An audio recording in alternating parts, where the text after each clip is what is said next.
It's so amazing to be back here. First and foremost, I really want to take a quick moment to thank everybody at Mogul Mastermind here for having me back. The reason why I'm saying having me back is because if you were here 3 years ago, pretty much exactly 3 years to the date, I actually did a talk here tonight as well, and it was called Creating Explosive Results in 2020. And what an explosive year that was, wasn't it? Yeah, life changed. So I know some of you guys right now are kind of racially profiling me a little bit, okay? If you think I like karaoke while holding a mic like this, you're right. If you think I might be good at math and adding things up, you're right. However, if you think I do buy, rent, and pray, you're wrong, okay? So I am so excited to actually be doing this part. At first, I was kind of thinking, after what Rebecca said, oh my God, everybody just had their networking break. So you had your high, because right before the break, I saw everybody going, okay, yeah, that was a lot to take, and now what?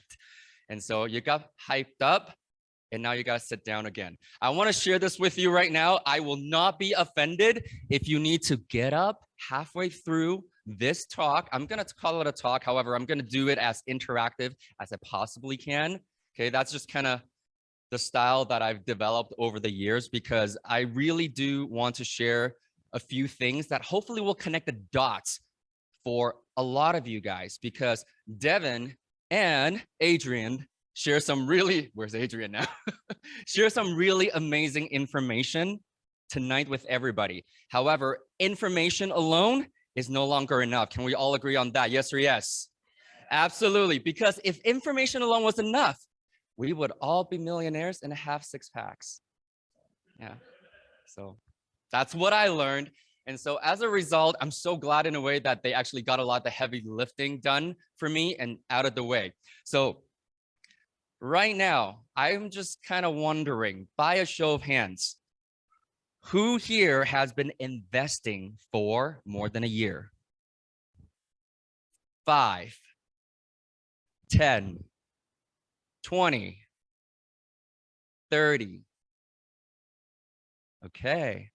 It's, again, very, very humbling to be here, because I don't know why sometimes I just get the very good fortune to get to share my experience. I bought my very first property in 2004. I know I look too young for that. It's okay. It was in 2004, and it was a city called Burnaby. Where's Ed? I just met him. He moved here from Burnaby too. And I realized that looking back, after having a bit more knowledge and more experience, I kind of did everything wrong. And what I meant by that is I bought a pre-construction condo. So yes, if you were racially profiling me still and think that I'm one of those Asians that will line up for a pre-construction, well, I don't do that anymore. However, in 2004, I sure did. And so the reason why I want to share that with you is simply because of the fact that in 2010, my entire life changed. And what I mean by that is because there are main 2 reasons why my life changed. Number 1, I lost my entire life saving leading up to that point in a syndication deal. I didn't know what I didn't know. I jumped right in, because who here is old enough to remember the global financial crisis back in 2008, 2009?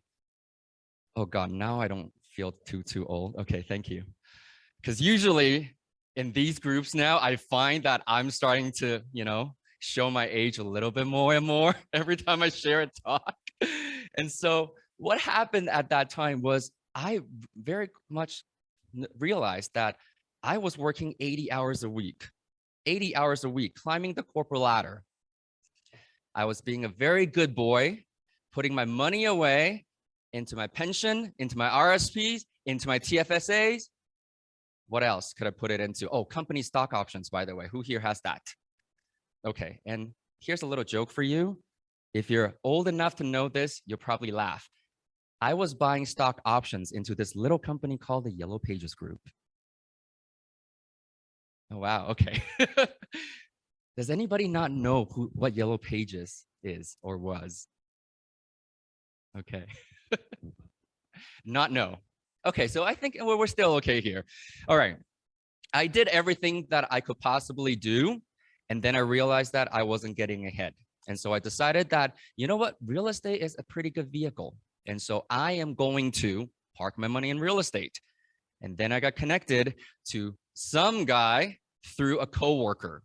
And so part of the benefit of climbing the corporate ladder pretty fast, by the way, I was in my 20s back then, is the fact that you get to be surrounded by people that are way ahead of you in life, okay? So they're ahead of you in life experiences, they're ahead of you in work experiences, they're ahead of you in the amount of people and the size of the network that they have access to. So I got connected to do this project, to participate in this project. They were building a commercial unit in Saskatchewan at the time. And so long story short, I basically went to that meeting. I whipped out my checkbook. Yeah, I know, I'm really dating myself all the time, hey? Just in the first 5 minutes, you probably are guessing already. I whipped out my checkbook, okay? And I literally signed every last penny that I have saved up leading up to that point, working 80 hours a week for 3.5 years. 2 months later, I thought I was gonna get my little letter of deed, meaning my money is now secured against the hard asset that's supposed to be real estate. Only to find out that no, it was not a deed certificate. It was, we have a lawyer in the house. I forgot what that letter was called. However, it was basically to tell me that, sorry, they defaulted, took all the money and ran. Do you want to join a civil lawsuit with other people?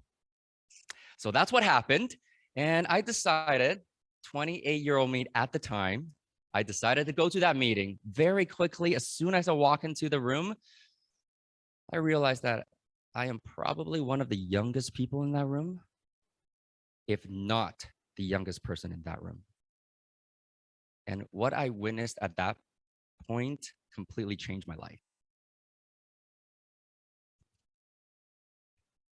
It still rattles me because it's a life-changing moment, because what I witnessed were people in their 60s, 70s, maybe even 80s, throwing temper tantrums, rolling on the floor, on the ground, pounding it. People were saying things like, that was my entire life's work. That was my entire life's work. How am I gonna put food on the table? How am I gonna pay rent? How am I gonna survive for the rest of my life?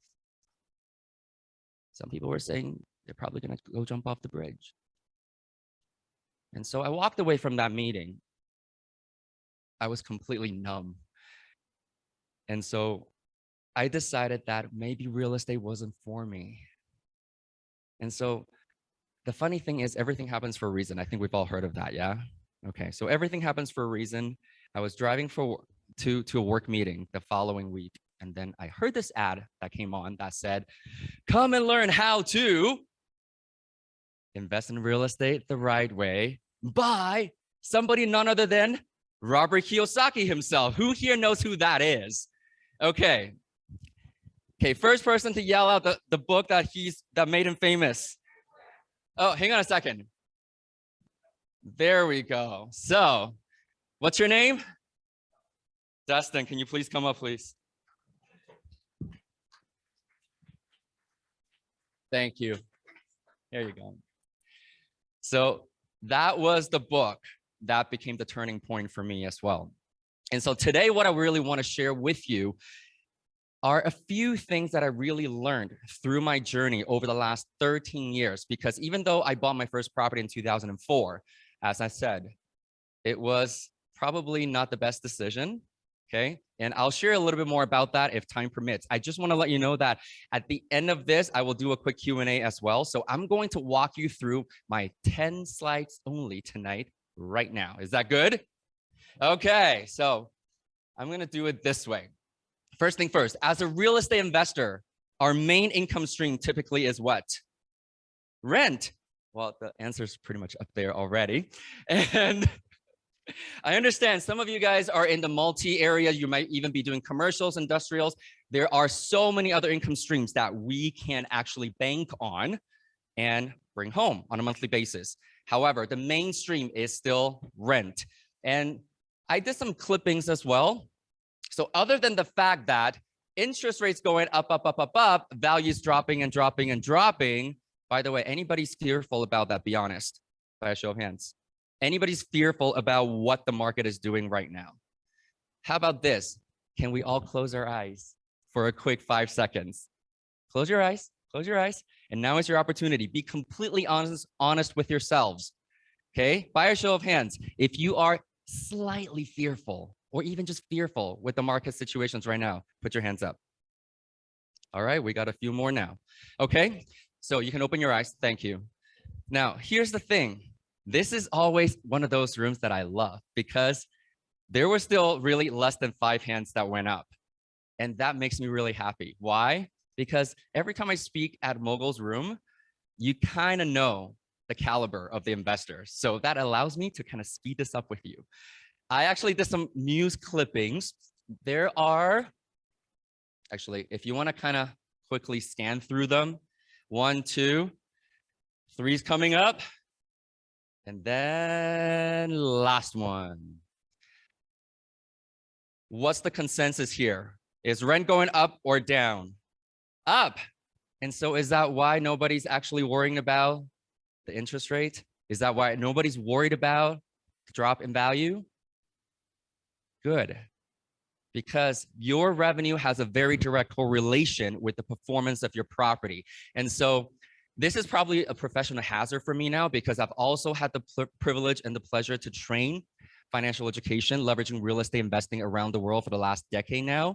And so I do like to make notes. If you want to take pictures, this is your time, okay? At the end of the day, as a professional investor, what does professional mean, really, in the loose sense, in the colloquial sense? You get paid for doing something, okay? I mean, my dream of becoming a pop singer didn't come true, so I'm not a professional singer.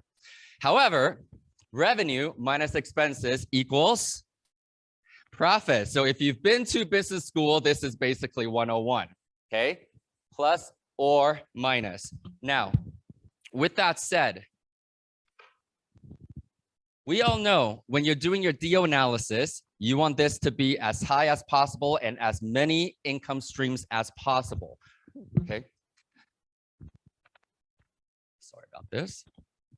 I'm not really used to having a mic like this. However, we're gonna make work. And from an expenses perspective, we all know that there are quite a bit of them. However, really, when it comes to doing a deal analysis, technically speaking, you have something right here, what we call the net operating income. Yes? Everybody familiar with this? Awesome. Love this room.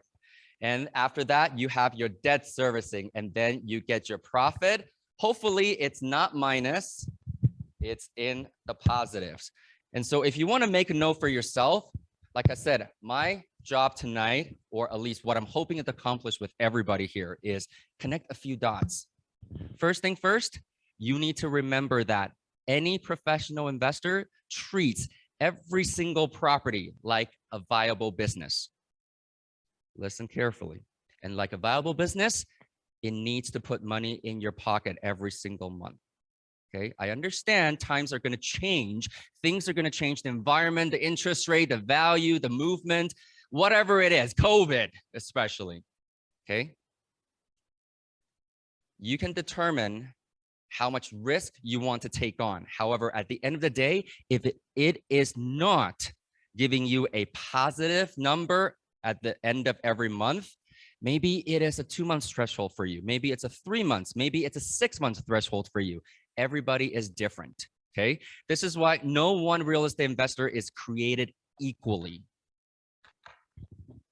Your risk tolerance is different. Your age is different. Your race is different. Your language ability is different. Your access to capital is different. Your network is different. Your work experience is different. Your specialty is different. Your strategy might be completely different from the person that's just sitting next to you right now. So for the next 20 to 30 minutes, I would like you to really, even if you came with a partner, I want you to take this in as your own individual.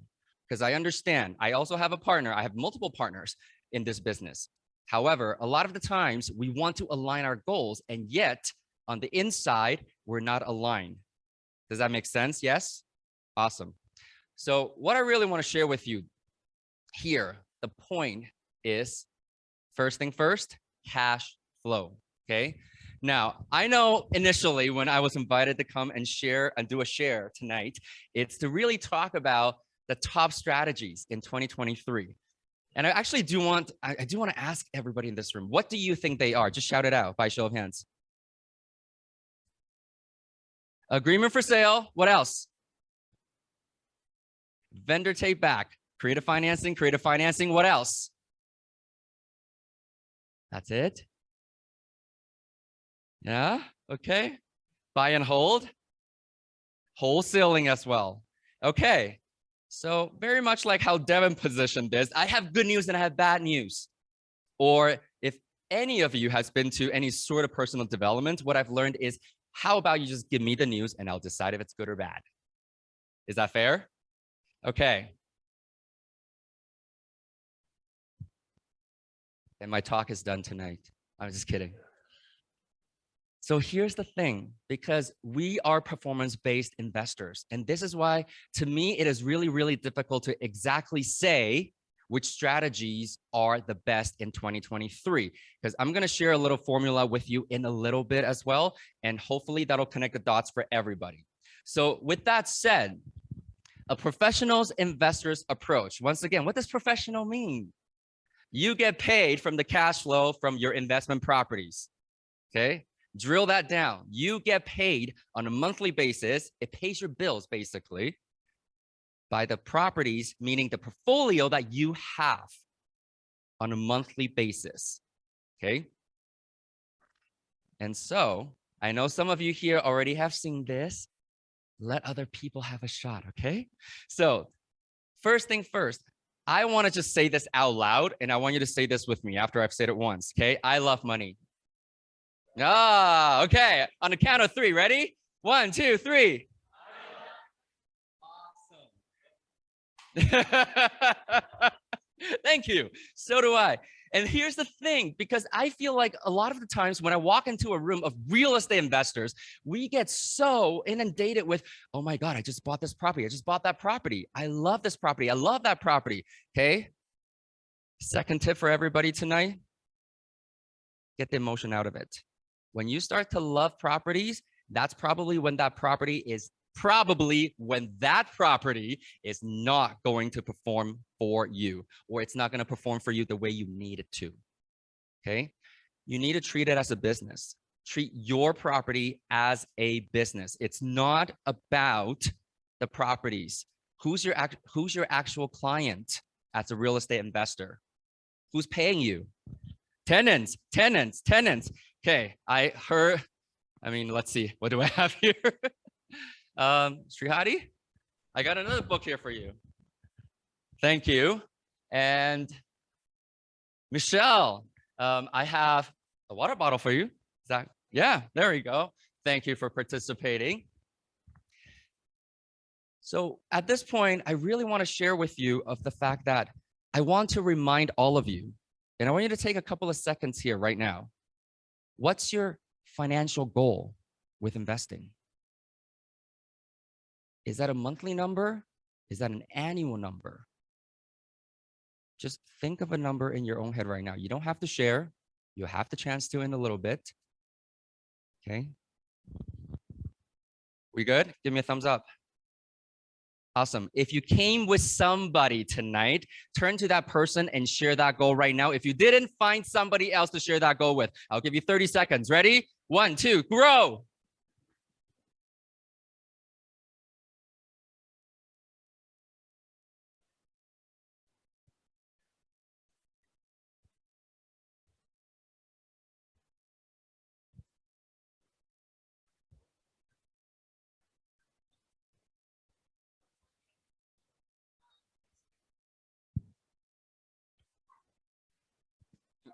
Probably should have cued the Jeopardy music. All right, 5, 4, 3, 2, 1. All right. So we've all shared our numbers. Are those the numbers that you're proud of? Yes? I'm hoping to see some nods. And if it's not, it's okay. You'll have a second chance, because I know it is so hard for most of us to say out loud what we want. Okay. And so remember, it has to be a dollar. It has to be a dollar amount. because that amount is what is going to make a difference in your life. Okay. Whatever that number is, it might be different for you. Rav versus Shrihadi versus Nigel. It doesn't matter. And this is why it is never one size fits all. Who here bought a suite of property just because everybody else is buying a suite of property? No shame. You got started. That's fine. Okay. Keaton, thank you. Who here heard about lease option? It was pretty cute. And I like to do one too. And I did one. Yeah, there we go. See, that's the thing. This is not about following anybody else's footsteps, but to figure out your own. And so once you have that number, okay, what we do is the approach is what we call the SMP process. I know some people, you already know this, so don't give away the farm. Okay, who here wants to guess what S stands for? Out loud and proud. There we go, strategy, thank you. And M stands for market. And then last but not least, P stands for property. Now, is anybody kind of pissed or confused? Why is property the last thing on this method? I mean, aren't we all real estate investors? Shouldn't we look at properties first? You know what you're doing when you're looking at properties first? You do it backwards. What does that read? Oh, I didn't say that.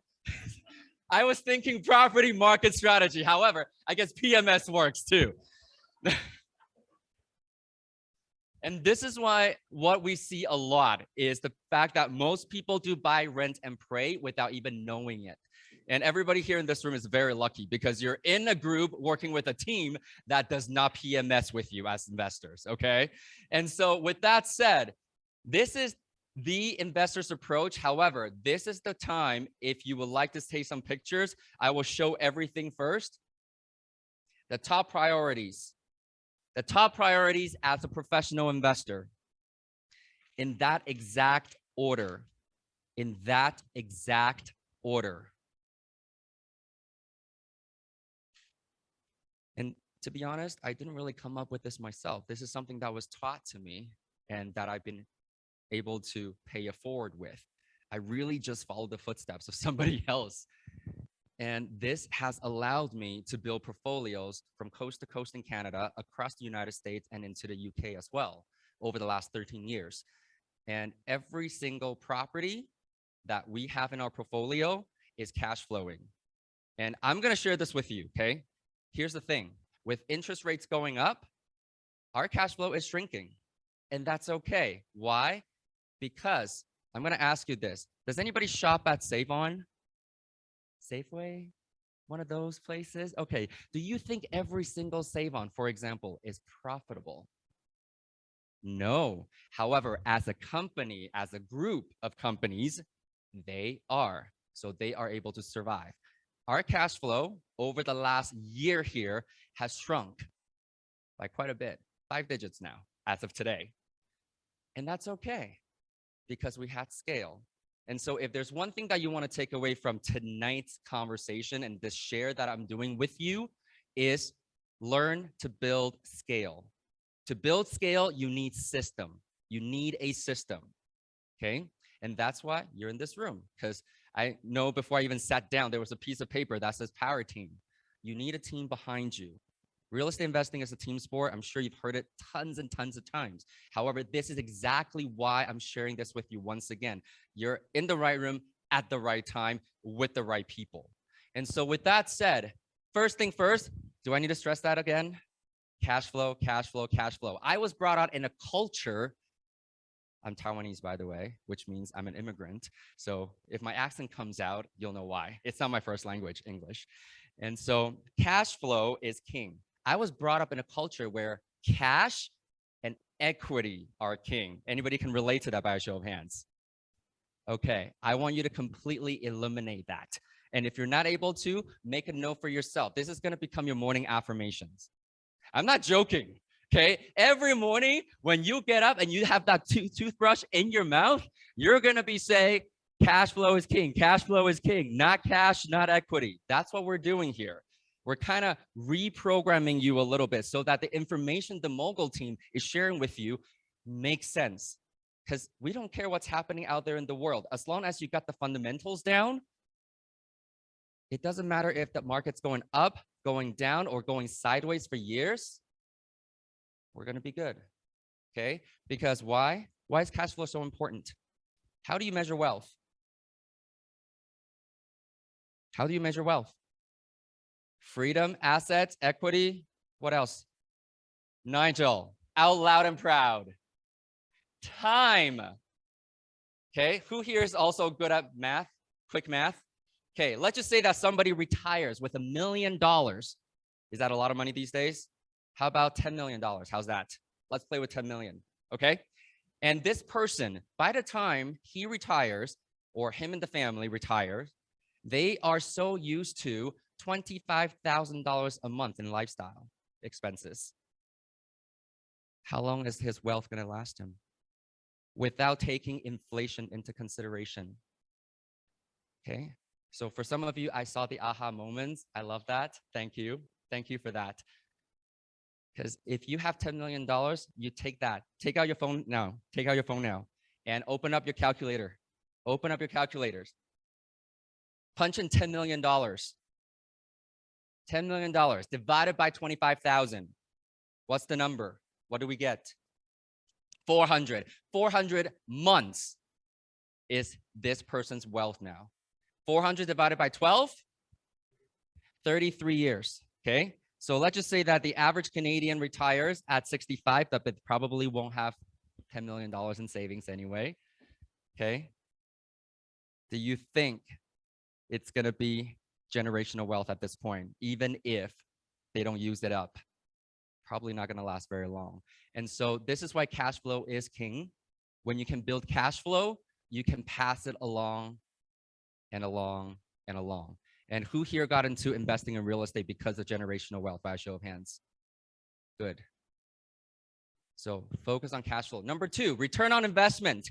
If your money can be earning, let's say 10%, do you want it to be earning at 5? Okay. Does anybody know how to calculate return on investment, by the way?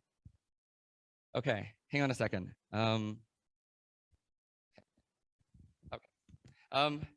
have a $20 bill here in my hand, okay? If this $20 bill represents 100% return on your investment, how much do you need to give me to take the $20 from my hand? Listen up carefully. If this is where we're tripped up, man, we're gonna be here all night. Sorry, Mogul Group. If this $20 bill represents 100% return on your investment, how much do you need to give me to take the $20 out of my hand?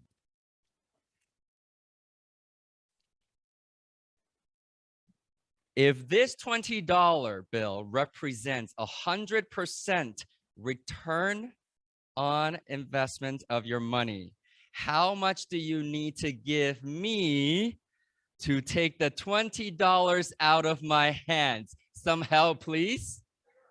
Some help, please. If this $20 bill represents 100% return on investment of your money, how much do you need to give me? How much do you need to give me? Oh, it's 100% return on investment, so you give me nothing. Okay, $20 is yours regardless. However, you mind if I use this as a teachable moment?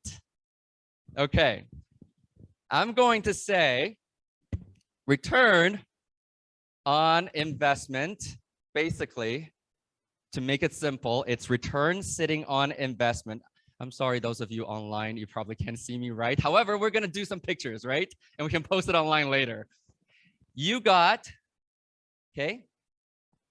You got $20. However, you didn't put in anything.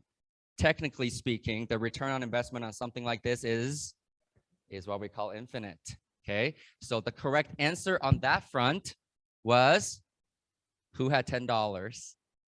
Who had $10 as their answer? Yeah, proud, be proud, be proud. $10. Okay, I have 1, 2, 3, 4, 5 hands, 6 hands. How come none of your 6 came up and grabbed the 20 and give me a 10? Well, I mean, seriously, I was going, you know what? Oh, I was going, you know, I do have another one. I was going, if this $20 bill represents 100% return on your investment, how much do you need to give me to take the $20 bill from my hand? Okay. And here, the underlying challenge with this reaction, and we see it all the time, is, and the Mogul team's waiting for you, by the way, okay? After this talk, go and talk to them, because so many investors, they just wait there and wait for good deals to come to them. If you really want to build any sort of financial success, you got to be proactive, okay? So on that note, if this $20 bill represents, let's say 300% return on your investment, how much do you need to give me to take the $20 from my hand? If this $20 bill represents 300% return on investment, how much money do you need to give me to take the $20 from my hand? If this $20 bill represents 300%, I'm falling from the stage. How much do you need to give me to take the 6.66? Let's say $5. Okay, where's your $5? Okay, how to raise funds?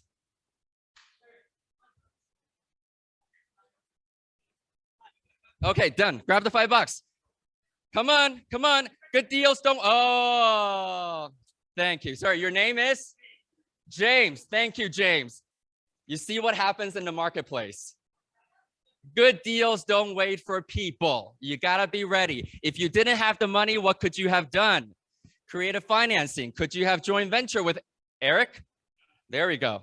And split $15, 50-50. How's that? Okay. So here's what we're talking about. After this talk to the Mogul team. Stop waiting for deals to come to you. Okay. Know your criteria and talk to them, because this is what's happening. And number 3, I'm going to skip 3, 4, 5, 6. However, you've all taken a picture. Yes. Okay. Because today I just want to focus on 1 and 2. Now, I'm going to have my helpers here to help me hand out one quick worksheet for everybody. It's basically going to look exactly like this. Okay. If you need a pen, now is a good time for you to find a pen for yourselves. If you need a pen, now is a good time for you to find a pen for yourselves.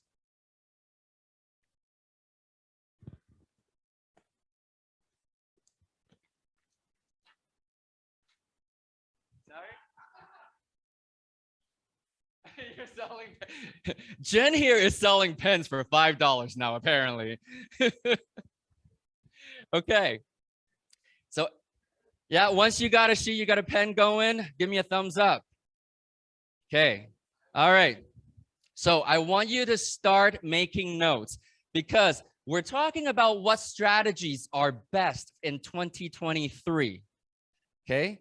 And I already gave you the answer, all of them. As long as you stick to the fundamentals. And the most basic fundamentals are 2 things. Number 1, cash flow. Number 2, return on investment. How hard is your money working for you? Okay. This is also why at the end of the talk, you might have to still talk to the Mogul team one way or another. If you're not looking to buy and you have properties under your belt right now in your portfolio, that's another conversation to be had. I don't know about you. However, what I have learned in my few decades of existence so far is that properties, because that is the vehicle that we use, isn't it? Real estate, properties, they're like people. What does that mean? They're unique. I like that. It's very Tony Robbins of you. However, I was going for the older we get, the more problems we have, and we slow down our performance. I mean, it's getting borderline pretty sad now for some of us, right? What that means is, remember what I said earlier, a professional investor is performance-based investor. If your performance is shrinking, that means your ROI is not doing as well. It's time to sell. I am not one of those people that will tell you to buy something and hang on to it for the next 20, 30 years. That's not what this is about. We all agree that wealth is measured by time, right? And we all agree on the fact that cash flow is king, right?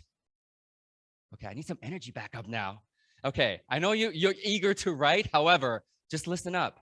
So if you're connecting the dots now, okay, we're going to go over an exercise later on, because the whole idea of me standing here is to give you, hopefully, a way to recognize how you can improve the performance of your overall portfolio at every turn. And this exercise needs to be done initially, if not monthly, quarterly, okay? For those of you who put your hand up, if you've had less than 10 years of experience, you need to be doing this every quarter still, every quarter. Because what that's telling me is your portfolio is still not stabilized. Okay. And so here is why you have the realtor team to help you buy and sell. Okay. So with that said, we all got the paper? Yes?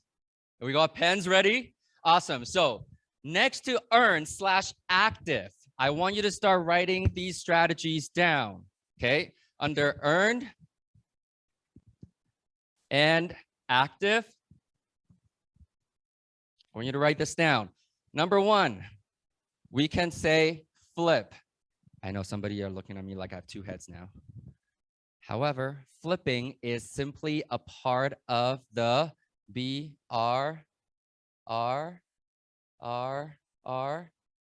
process. Okay. I mean, I know Adrian showed it on his slide. We talked about it earlier. Now, technically, it's just this, right?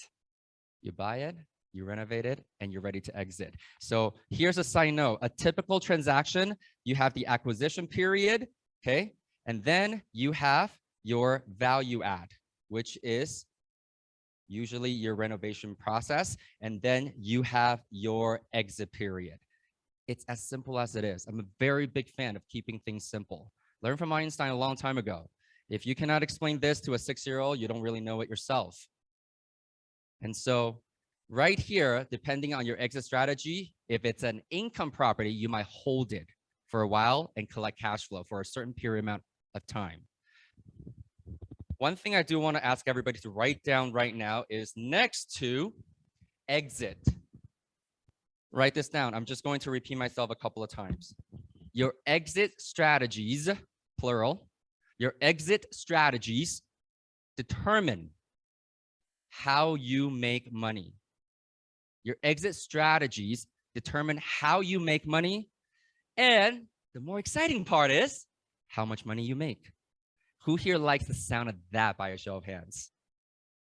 All your hands should be going up. If not, you're probably in the wrong room, honestly. Okay. One of the main reasons why we chose real estate is because we have way more control over the performance of it. So I'm going to repeat myself one more time if you didn't write it down properly. Your exit strategies determine how you make money and how much money you make. Okay, so what are exit strategies now? So agreement for sale, funny enough, most people use it as an acquisition strategy. Can you use it as an exit strategy? Potentially, part of seller financing. Okay, lease options, rent to own, part of the exit strategies. Holding it and then eventually selling it, part of the exit strategy. So I want to make sure that everybody's very clear on that. Now, the second one I want you to write down here is what we call wholesale and assignment. This is what came up earlier. Wholesale and assignment. This is basically a physical flip of a property from one transition into two, a paper flip. A paper flip. Okay, I think everybody has a decent idea in terms of what wholesale is. People, property, paper. 3 components. That all falls under earned and active income. What else falls under earned and active? I'm going to say lease option here. Lease option, commonly known as rent to own. Number 4, what about private lending? Anybody's done private lending in the past? I put it under earned income because chances are you have to keep replenishing it and you have to keep recycling it. okay? So while it could be seen as a passive income stream, it really is a hybrid of the two, okay? What else? One of my favorites these days, I call it SA, serviced accommodations. Serviced accommodations. A lot of people know it as short-term rentals or even midterm rentals. However, we call it short-term accommodations. Why? Because within the short-term accommodation, I don't call it Airbnb because I'm very conservative as an Asian boy. Well, I shouldn't call myself a boy anymore, I guess. However, that was my upbringing, okay? I will not let my real estate portfolio live or die based on marketing platforms. Is that connecting the dots for some of you? Okay. If you're learning a strategy called Airbnb, that is not a strategy. I'm going to be very clear about that. If you're calling the BRRRR process a strategy, it's not a strategy. Okay. BRRRR is something that you probably want to do 99% of the times when you have a property first approach, property first deal. Because that's how you get to add value and do the entire BRRRR process if you want to pull out the equity. Give you an example. Ray and I, because of real estate portfolio, it's allowed us to go into other vehicles, such as restaurants, for example. We actually own a few restaurants. And what that means is we actually also leverage the BRRRR process on our restaurants. We buy the restaurants distressed. We add value to it. So it could be physical renovations on the restaurants and updating the menu, hiring better staff, training better staff, having better point of sale systems, better hours. That's all part of value add. So the BRRRR process is not a strategy, okay? And I always joke that I've sort of developed a bit of an allergy because when people say that I use the BRRRR strategy, I usually know that they're probably really, really new in the game. And that's just a tip for you as well. So number 5 here is serviced accommodations. I'm going to quickly move on. Okay, everybody's got notes. You can take a picture if you like. Okay, under passive. Under passive. I'm going to write down, once again, private lending. I'm going to write down lease options because it does give you the monthly cash flow. Number 3, giant umbrella that we call income properties. Okay, income properties. It could be single family homes. It could be multi-unit residential. It could be commercial. And commercial sometimes gets mixed in with industrial. All these fall under passive. Now, if you have property management companies that handle serviced accommodations, it can come here once again. Okay? It can come here once again. And so as a result, you can kind of see what's happening here now is that there actually aren't that many hard strategies that you need to learn that can be applied. I mean, depending on which countries, which territories you go into, they do change a little bit. And last but not least, if you're making notes on the passive side, for portfolio and equity income, I want you to basically do a big giant arrow pointing from passive bucket into the portfolio bucket. Because if you're holding onto a property for a certain amount of time, ideally, there should be some sort of equity buildup, either through natural market movements or the mortgage pay down, or a combination of both.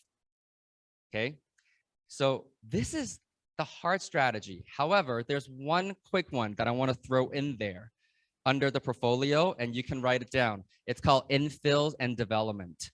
So for those of you who want to do bigger deals, that's really what it is. And last but not least, I know it's actually not on it. So what I want you to do right now is on your sheet, it looks like this, right? I want you to write down soft strategies. Soft strategies, we have what we call staging and design. We know the Mogul team really loves staging their properties because why? It helps you fetch top dollars. As an investor, if you're doing service accommodations, do you think a little design elements will go a long way? Yes or yes? Absolutely. And so number two, I want you to know asset protection and income protection. Okay, I want to make it very, very clear right now. We're not here to say don't pay taxes. Nobody will ever say that. And if they say that to you, run. We like paying taxes. We just don't like overpaying for things. Who here likes overpaying for anything? You'll be my new best friend, by the way. No. And the same goes for you as a real estate investor. Okay, and that comes down to the proper structure. You guys can talk to lawyers for that and accountants for that. It's not about how much you make, it's about how much you. Oh, let's do that again, shall we? It's not about how much you make, it's about how much you keep. Awesome. And what else? How about creative financing? Agreement for sale, lease options, vendor take backs.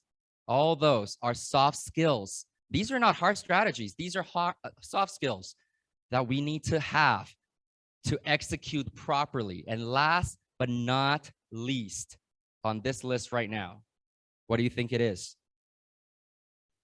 Who here is sitting here thinking, I really do want to scale and I really do want to grow, but I have limited resources? Okay. How about raising funds?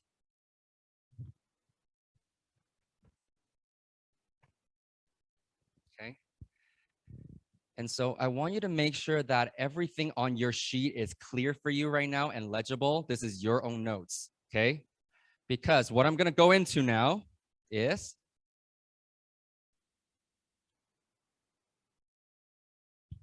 my only advice tonight for you. Scale. To scale, you need a system. When you have a system, you can expand your strategies and markets. In 2016, what took me and Ray 6 years to build? Ray's right back there, by the way, holding the camera, embarrassing me a little.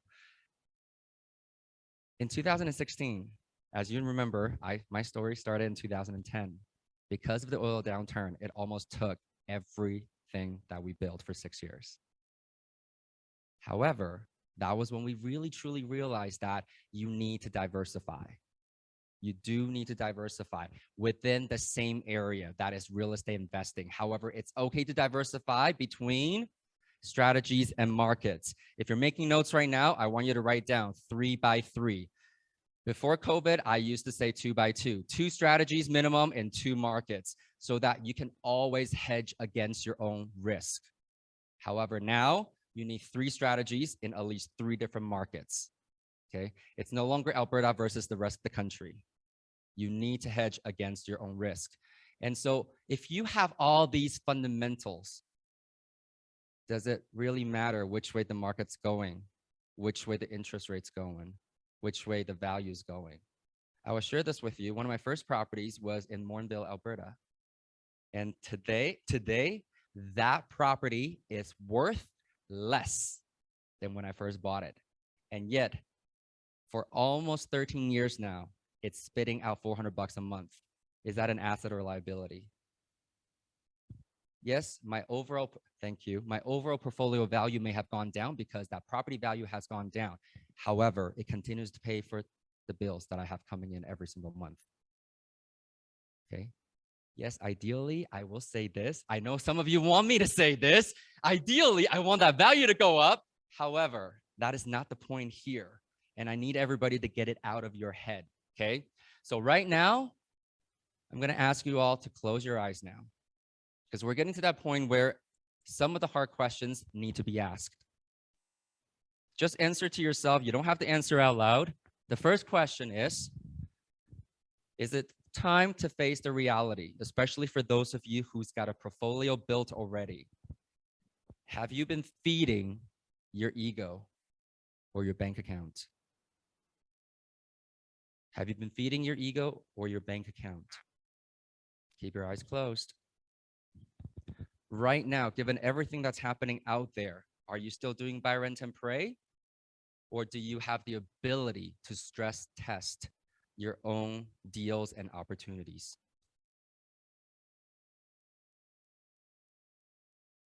In addition to that, Do you have the ability to stress test your own deals and your own portfolio based on your own risk tolerance level?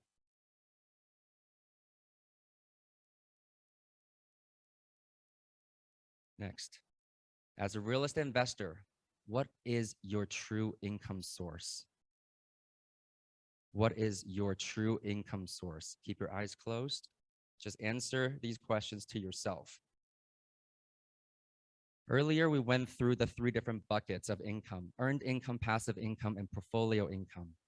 Which income buckets do you need to feed into in 2023? Which income buckets do you need to feed into in 2023? Most people are earned income rich, portfolio income okay, and passive income little to nothing. So which income buckets do you need to feed into in 2023? Next, what strategies do you already know and execute? What strategies do you already know and execute? Keep your eyes closed. We're almost done. Last one, what strategies do you need to learn moving forward?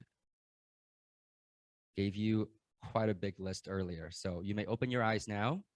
The questions are on the board if you want to take out your camera and do a quick picture. These are the questions that you need to continue to ask yourself, because you're not going to have this annoying voice in your head all the time. Maybe it will be. I don't know. I hope so, because that's how I know I've added value to you tonight. These are the questions that I've been challenged with at all times, and I've just learned to ask them to myself over the years. Because sometimes we all know what we got to do. We just, all right, 5 more seconds. 4, 3, 2, 1. Okay, so action steps. Create or review, if you already got one going, your personal financial statement. If you are a more established and experienced investor, clearly you can leverage your financial statements prepared by your accountant or your bookkeeper. I'm okay with that. Okay, at the very least, list out all the income and expenses, asset and liability that you got. I'm going to give you a hint though. What you think is asset may actually be a liability. Number 2, audit the performance of each property in your portfolio right now if you've got a portfolio going. Okay. Now is the time, especially after the announcement this morning. A lot of you that are still in variable, you know the performance is changing. Okay. You got to do it now. And look at your wheel of wealth. So that's the sheet of paper that you got in front of you now. It's what I call the wheel of wealth. What needs to be done? Which income bucket do you need to feed into? Do you need to improve so that your circle of wealth is rounded, your wheel can run smoothly, financially speaking? Okay, so I know I was given 45 minutes and I thought, you know what? Oh my God, that's a huge vote of confidence. If I could get it all done in 45 minutes, I'm better than I thought. However, I do know it's never enough. So what I'm happy to do as a thank you to Mogul and to all of you guys for coming, if you would like to do a review after you've done the first 2 steps, I'm very straight with people, okay? I don't want to waste your time. Don't waste mine. I'm happy to offer some time to go over your portfolio with you, okay? If you have one, if you don't have one, you just want to chat, that's totally fine. However, the people you need to chat up tonight is the Mogul team. Lastly, I want to say a quick thank you once again to the Mogul Mastermind group for having me back here. And I hope that you've actually learned something. I don't know if I have time for Q&A after this. If not, here are some ways to quickly stay in touch if you like to, okay? I will bring the last slide back up if you still want to book a quick call with me. So with that said, thank you so much for having me tonight. I hope you took away something. If not, you got a sheet of paper to prove that you did. So thank you again.